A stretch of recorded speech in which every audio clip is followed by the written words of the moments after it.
Hey everyone, I am Bryce, and today I am going to explain to you how to use voice typing in Google Docs. In Google Docs, you don't have to type everything by hand. You can speak and Google will write it down for you. The feature is handy for meetings or when you want to write faster than you can type. Just make sure you are using Google Chrome and have a microphone connected to your computer.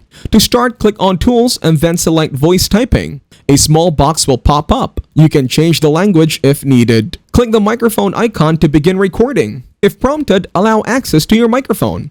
Google's voice typing works well and lets you add punctuation by speaking. Although mistakes might happen, it is still a fast way to jot down notes. Click the microphone icon again to stop voice typing.